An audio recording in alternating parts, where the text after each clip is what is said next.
Bonjour mes amis de SOS Stress.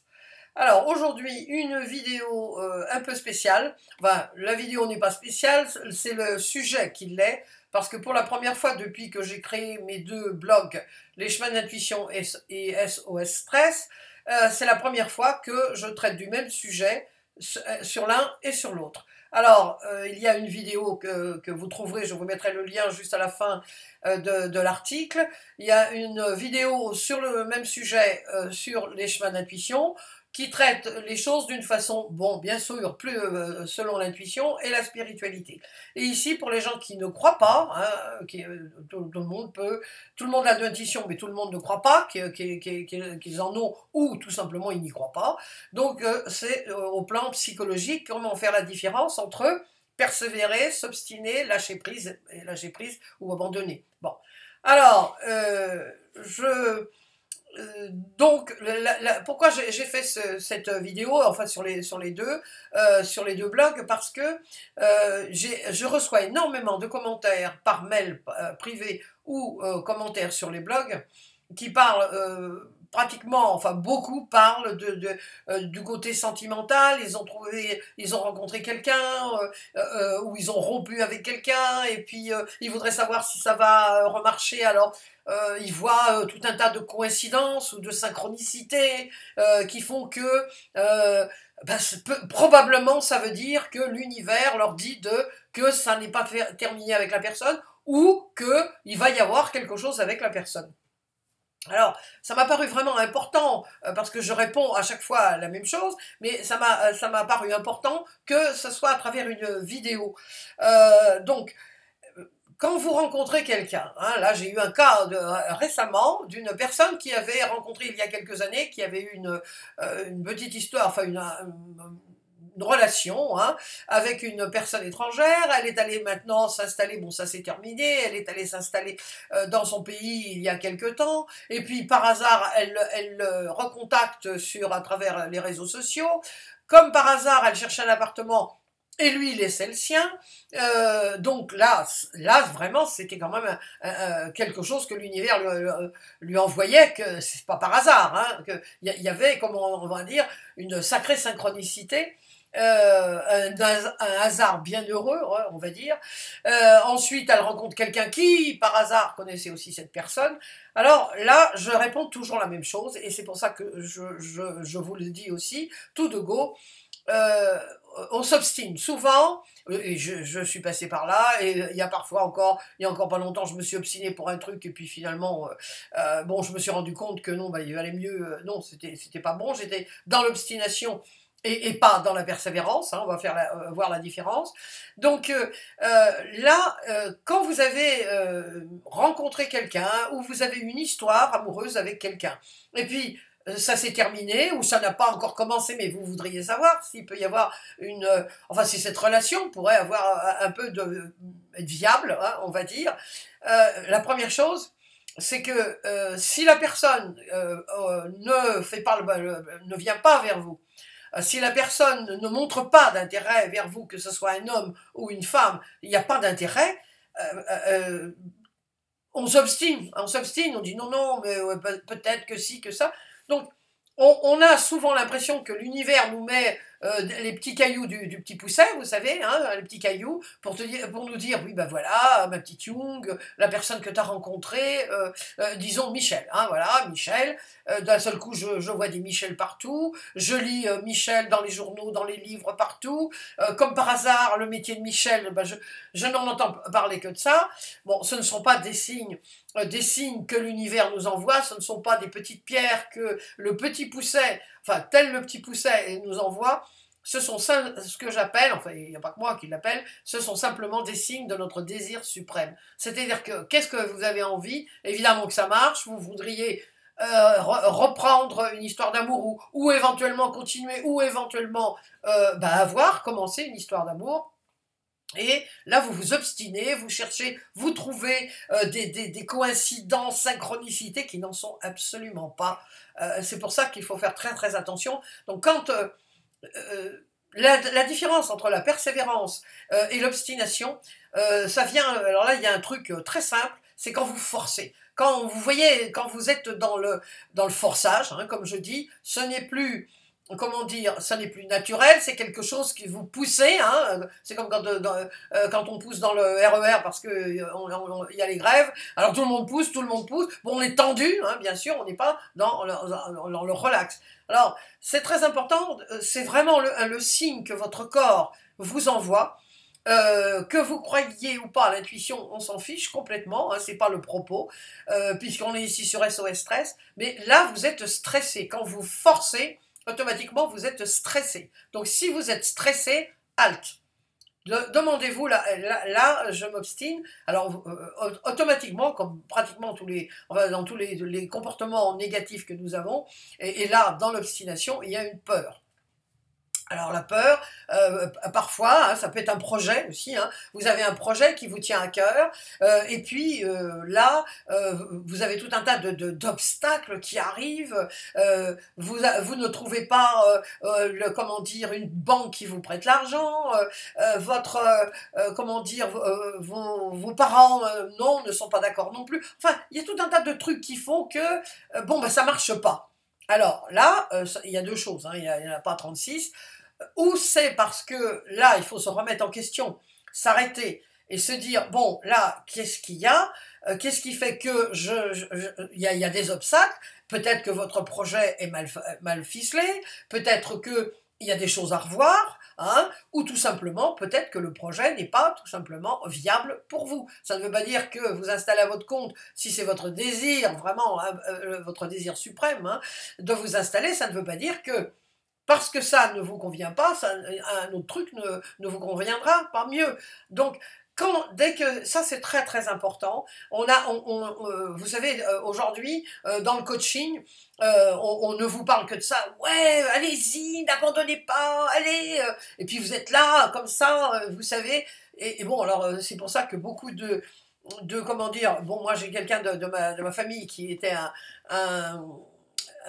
comment dire, un sportif de haute compétition, et je vois dans quel bain de stress le petit bonhomme il était tout le temps, hein, dans la mesure où il fallait y aller, vous voyez, c'est ça, c'est cette chose-là. Évidemment, la compétition, etc., etc., et il y en a beaucoup, c'est pour ça que quelques-uns, bon, bah, ne résistent pas, on voit dans le basket, dans n'importe quel sport de haute compétition, bah, où ils se cassent une patte, où ils se foulent quelque chose, et puis après, bon, ils peuvent pas continuer, ou on leur dit, bon, bah, arrête-toi, ça peut pas continuer comme ça.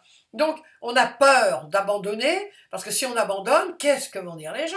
Ils vont dire, bah, regarde, ou ils vont rire de nous, ils pensaient que, ou elles pensaient que. Donc, vous voyez, quand vous sentez que, bon, vous êtes dans la force, arrêtez-vous et demandez-vous, bon, ok, qu'est-ce qui me pousse à aller comme ça, à forcer? Je vous raconte une histoire d'une personne encore de ma famille, très proche, qui a vraiment forcé pour avoir un appartement, qu'elle voulait vraiment cet appartement. Alors elle a forcé, mais je ne peux pas vous dire tous les trucs qu'elle a pu faire. Bon, finalement, elle l'a eu, c'était pas du tout l'appartement qui leur convenait, ils n'ont jamais été bien dans cet appartement, eh bien, elle a forcé. Donc ça veut dire qu'il y avait un appartement probablement qui était mieux pour eux plus tard, mais là, quand vous forcez, vous avez ce mouvement de vous obstiner, parce que là c'est de l'obstination, ben non, j'irai jusqu'au bout. Voyez-vous, moi j'ai déjà entendu par exemple des clients qui m'ont dit, je dis mais là franchement X, enfin vous voyez, on a quand même vu que il y avait des petites choses, non, bah j'irai jusqu'au bout, mais je dis là vous allez contre le mur, bah oui, bah tant pis, mais j'irai jusqu'au bout. Donc là, quand vous voyez la persévérance, c'est quand on est aussi, il y a quelque chose que vous pouvez franchement voir la différence entre, à part le fait de forcer, hein, ça c'est vraiment le gros truc, mais c'est aussi quand vous êtes porté par quelque chose, vous êtes enthousiaste, vous êtes habité, bon, regardez la fameuse lampe d'Edison, 1500 fois, il a recommencé, et les gens disaient, mais comment, vous avez raté 1500 fois? J'ai dit non, j'ai pas du tout raté, j'ai trouvé 1500 façons de ne pas faire ma lampe. Bon, vous voyez, donc, il a continué, parce qu'il était habité, ça n'était pas, il forçait pas, voilà, c'était sa vie, il était habité par son projet, donc il était passionné par ça. Donc si vous n'êtes pas passionné, si vous êtes dans le forçage, et que ça, Voilà, ça, vous avez, oh là là, vous avez des crispations, vous avez des douleurs d'estomac, vous avez mal à la tête, vous avez ici évidemment les trapèzes, la nuque, c'est tendu, et puis vous êtes vraiment une boule de nerfs. Bon, eh bien là, c'est le moment de vous arrêter, de vous dire, bon, je m'obstine, pourquoi? Quelle est ma peur? Vous savez, c'est très important de toujours voir quelle est la peur qu'il y a derrière chaque situation ou chaque attitude, on va dire, chaque comportement négatif. Il y a toujours une peur, hein, derrière. Donc, la persévérance, c'est Winston Churchill qui disait aux Anglais lors de la Deuxième Guerre mondiale, Never give up. Never give up, c'est tenez bon, ne lâchez pas, tenez bon, luttez. Bon, mais là, c'est quelque chose de transcendant, quelque chose qui dépassait. Alors donc la persévérance, là, ce n'est pas de l'obstination, c'est de la persévérance. Soyez persévérants, n'ayez pas... On arrivera à vaincre, disait-il. Enfin, moi, j'ai écouté beaucoup comment dire, de speech de Winston Churchill. Et franchement, à chaque fois, il disait « Never give up ». Tenez bon, tenez bon, tenez bon. Ne pas abandonner, parce que quand on abandonne, on a peur d'être jugé, mais de se juger soi-même, on dit, oh bah voilà, je suis pas allé jusqu'au bout, ah bah voilà, ça veut dire que je suis ci, que je suis ça, et tout de suite on se dénigre. On se dénigre, on pense qu'on n'est pas à la hauteur, que voilà, que ceci, bon finalement c'est toujours le regard des autres, le manque de confiance en soi. Alors soyez tous des Edison, si vous êtes vous avez un projet qui vous porte, qui vous passionne, c'est-à-dire que vous ne forcez pas parce que vous faites quelque chose qui est, comment dire, qui vous habite tout simplement. Là, quand j'étais plus jeune, enfin petite, j'avais 12-13 ans, j'avais commencé à apprendre à tricoter, et puis à l'époque, évidemment, il n'y avait pas les tutos comme il y a aujourd'hui, et puis ma mère ne tricotait pas, elle cousait. Donc moi, j'ai appris toute seule à tricoter, et je ne faisais pas d'échantillons, parce qu'effectivement, ça n'était pas du tout, j'avais 12-13 ans, j'en ai 75, donc vous voyez qu'il n'y avait pas les journaux, la télévision, les trucs, et bien sûr Internet comme aujourd'hui. Donc, je me suis lancé un défi. Non, j'avais envie de faire quelque chose pour mon père. Alors mon père, c'était un homme d'1m80, bien, pas gros, mais un bel homme, quoi, assez fort quand même. Enfin, je veux dire, bien musclé et tout. Alors je me lance dans un truc. Alors j'ai défait, je ne sais combien de fois. Et mon père me disait comme boutade, ah bah c'est bien.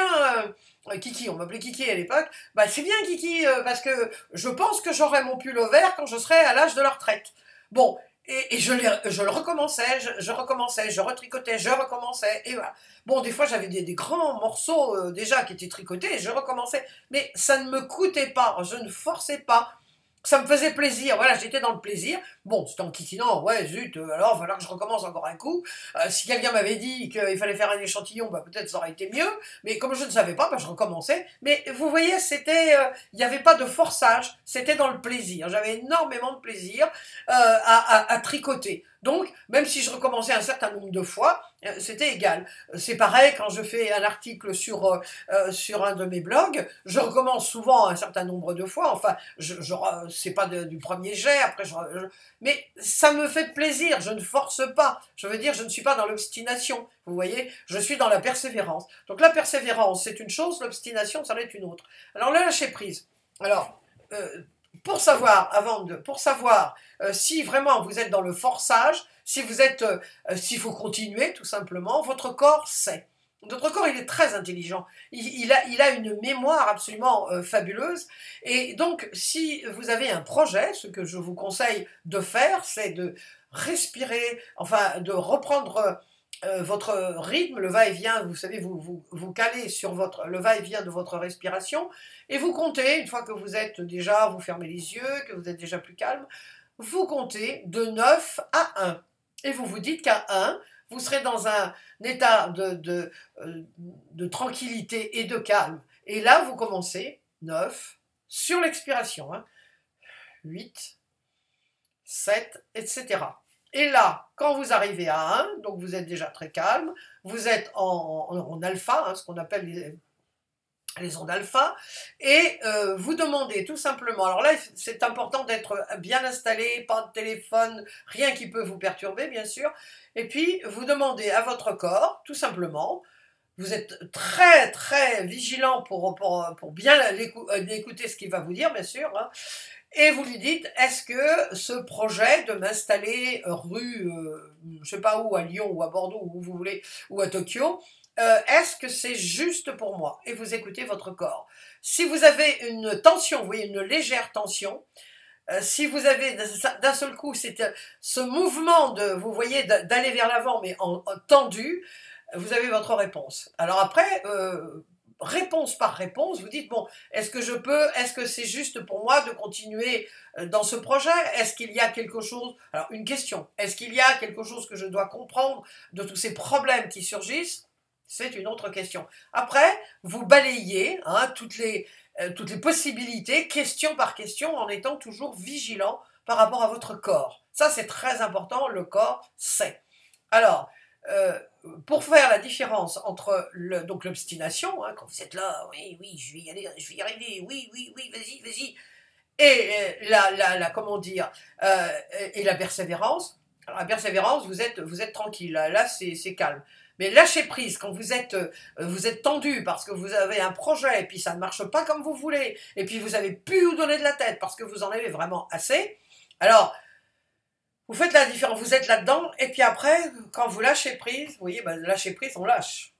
C'est tout simplement, c'est une chose physique. Alors, pour que vous fassiez la différence, des fois on a du mal à faire la différence entre comment dire, le lâcher prise et la tension, eh bien, pensez à comment dire, à une situation de votre vie où c'était, comment dire, très tendu, c'était stressant, voilà. Et puis, donc, vous faites votre méditation, vous partez de 9 ou de 10, hein, c'est pas important, jusqu'à 1. Et après, là, quand vous êtes à 1, vous laissez venir cette situation stressante. Alors, automatiquement, vous voyez, vous aurez des tensions dans le corps. Et là, après, tout de suite après, vous pensez, pendant que vous êtes tendu, vous pensez à une situation bah, ou de béatitude, ou de bonheur, ou quelque chose qui vous a vraiment satisfait. Et vous allez voir la différence qu'il y a. C'est tout simple. Comme ça, vous saurez faire la différence dans votre corps entre ce qui est les tensions, hein, donc l'obstination, et puis le lâcher-prise. Quand on lâche prise, souvent les choses arrivent quand on lâche prise. Parce qu'on est tellement tendu pour avoir quelque chose qu'on ne se rend pas compte qu'à l'entour, il y a des choses qui nous conviennent bien ou mieux, et on ne les voit pas parce qu'on est focalisé sur quelque chose, comme les personnes qui pensent qu'elles reçoivent de l'univers tout un tas de petites coïncidences, de petits cailloux, leur indiquant que ça va continuer avec le cousin Dagobert ou avec votre ami Michel, où ça va reprendre, alors que tout simplement, c'est l'obstination, ils sont tellement focalisés sur la personne, automatiquement, c'est comme quand vous allez être opéré de l'appendicite, vous n'avez jamais pensé avant à l'appendicite, dès l'instant que vous savez que vous allez être opéré, vous allez rencontrer plein de gens qui ont eu ce problème d'opération de l'appendicite. Donc, automatiquement, c'est la loi d'attraction. C'est comme si vous aviez vous voyez, vous êtes focalisé, vous avez une espèce de GPS qui vous conduit vers les Michel, les Dagobert, ou n'importe qui, selon vous. Ce ne sont que des désirs, c'est pour ça que c'est important. L'obstination nous conduit souvent à la frustration, d'ailleurs tout le temps, à la frustration et au stress. Et quand vous êtes dans le lâcher-prise, alors là, vous allez peut-être pouvoir vous rendre compte qu'effectivement, il y a quelqu'un autour de vous qui peut être intéressant, ou surtout, vous allez surtout vous rendre compte que la personne qui vous pensez que peut-être que ci, que ça, n'est pas intéressée, et donc ça va vous éviter beaucoup de stress et beaucoup de frustration. Eh bien écoutez, je vous souhaite bien de bonnes fêtes, hein, et à très très bientôt, et surtout ne forcez pas. Alors ne forcez pas en rien au moment des fêtes, hein, ça c'est sûr. À très très bientôt.